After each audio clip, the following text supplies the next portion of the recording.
Hello. അങ്ങനെ രാവിലെ തന്നെ മെസ്സിന്ന് പൂരിയൊക്കെ കഴിച്ച് നമ്മൾ നേരെ പോയത് ഒരു മരിപ്പിനായിരുന്നു. ഈ ഒരു മരണച്ചടങ്ങിൽ പങ്കെടുക്കുന്നത് വല്ലാത്തൊരു വിഷമത്തോടു കൂടിയായിരുന്നു. കാരണം ഇന്നലെ ഫ്രഷേഴ്സ് ഡേൻ്റെ ഇടയ്ക്ക് നമുക്കൊരു കോൾ വന്ന് നമ്മൾ ഓടിക്കഴിച്ച് പോയപ്പോഴത്തേക്കും ആൾ നമ്മളെ വിട്ട് പോയിരുന്നു. ആസ് എ ഡോക്ടർ നമുക്ക് ഏറ്റവും വിഷമം ഉണ്ടാകുന്ന ഒരു സന്ദർഭം എന്ന് പറയുന്നത് നമ്മളെ പേഷ്യൻ്റ് നമ്മളെ വിട്ടു പോകുമ്പോഴാണ്. എന്നിരുന്നാലും അവർക്ക് വേണ്ടി ചെയ്യാൻ പറ്റുന്നതൊക്കെ ചെയ്യാൻ പറ്റി എന്നൊരു സമാധാനം മാത്രം മനസ്സിലുണ്ടായിരുന്നു. അങ്ങനെ മയ്യത്ത് നിസ്കാരമൊക്കെ കണ്ട് മയ്യത്തിനെ അനുഗമിച്ചുകൊണ്ട് ഖബർസ്ഥാനം വരെ പോയി അങ്ങനെ ഖബറിലേക്ക് എടുത്തു വെച്ച് ഇത്രയൊക്കെ ഉള്ളൂ നമ്മളെന്ന് പറയുന്നത്. നാളെ 6 അടി മണ്ണിൻ്റെ അടിയിൽ മണ്ണിനോടൊപ്പം ലയിച്ചു ചേരാനുള്ളതാണ്. So spread love guys. അത് കഴിഞ്ഞ് മരിച്ചവർക്ക് വേണ്ടിയിട്ട് പ്രാർത്ഥനയും കാര്യങ്ങളൊക്കെ കഴിഞ്ഞ് പിന്നെ എല്ലാവരും കൂടെ ഫുഡൊക്കെ കഴിച്ചു. അപ്പോഴത്തേക്കും മെഡിസിൻ ഒരു കോള് വന്നിരുന്നു, അറിയുന്നൊരു പേഷ്യൻ്റ് ഉണ്ട് എന്ന് പറഞ്ഞ്. അങ്ങനെ അതൊക്കെ നോക്കിക്കഴിഞ്ഞ് പിന്നെ ഈവനിങ് ആയപ്പോൾ വേറൊരു കോള് വന്നു. ഒരു പേഷ്യൻറ്റിന് എന്തോ വീണിട്ട് വേനുണ്ടെന്ന് പറഞ്ഞ് ഇഞ്ചക്ഷൻ എടുക്കാൻ പോവാണ്. ഹിസ്റ്ററി ഓഫ് ഓൾ ആയിട്ടുള്ള പേഷ്യൻ്റ് ആയിരുന്നു. അപ്പോൾ വീട്ടിൽ നിന്ന് പോരാൻ പറ്റാത്ത ഒരവസ്ഥയിലായതുകൊണ്ട് നമ്മൾ വീട്ടിൽ പോയി ഇഞ്ചക്ഷനൊക്കെ കൊടുത്ത് അവർ പിന്നെ സ്നേഹത്തോടെ ചായയൊക്കെ തന്ന്. ഡോക്ടർ എന്ന നിലയ്ക്ക് നമുക്ക് കിട്ടാവുന്ന ഏറ്റവും വലിയ പ്രതിഫലം എന്ന് പറയുന്നത് ഇവരുടെയൊക്കെ സ്നേഹവും പിന്നെ സ്നേഹത്തോട് ചേരുന്ന ഒരു ചായ ആണെങ്കിൽ അതും കൂടിയാണ്. അതൊക്കെ കഴിഞ്ഞപ്പോഴത്തേക്കും നേരെ ഇരുട്ടാൻ തുടങ്ങിയിരുന്നു. പിന്നെ എല്ലാവരും കൂടെ ഒന്ന് പുറത്ത് പോകാമെന്ന് വിചാരിച്ചു. പട്ടി നിന്നല്ലടാ പാക്കിലുള്ള പട്ടിയെ എന്താണ് നമുക്ക് വാങ്ങിത്തരാൻ പോകുന്നത്? ഗ്രിൽ ചില്ലെന്ന് ഉണ്ടോ? നിങ്ങളുണ്ടാണോ? നമുക്ക് ഓർഡർ ചെയ്യാം. ഓർഡർ ചെയ്യ്. हाफ फिर हाफ कर दो. സൈക ചാപ്പ് വയ്ക്കാം. പൈസ കൊടുത്ത്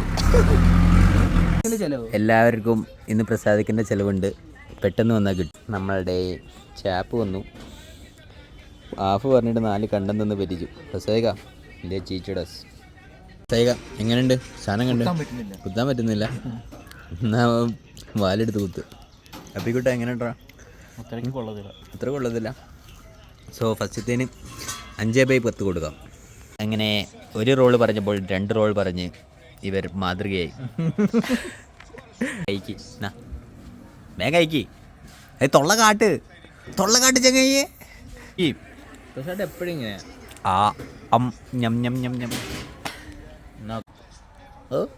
നക്കടാ. ഫുഡ് വന്നാലും ഇത് ഗെയിം കളിക്കുന്ന മങ്ങന്മാർ നിങ്ങളുടെ കൂട്ടത്തിലുണ്ടോ?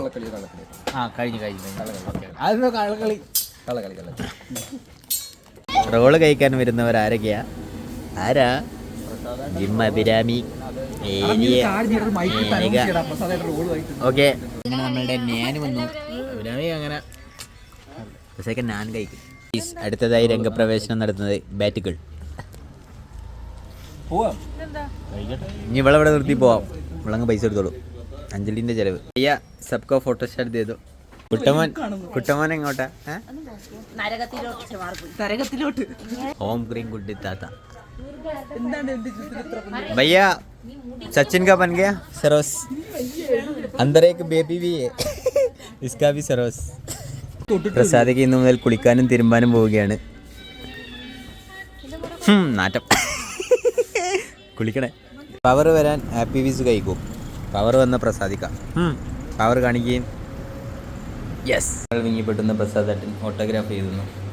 മറഞ്ഞിടാത്ത മൈ ഡിയർ. അഞ്ജലിയുടെ വക മാമ്പയം ഷേക്ക്.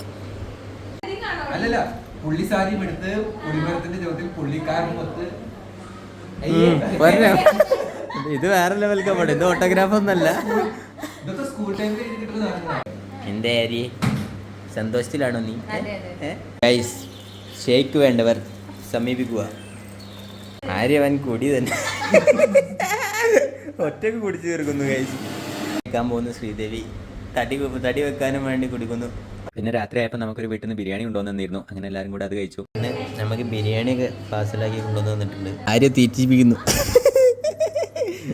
ഇത് കണ്ടിട്ട് ആര്യൻ്റെ കല്യാണം മുടങ്ങുകയാണെങ്കിൽ ഞാൻ ബാധകനല്ല. ആര്യ നമുക്കും കൂടി.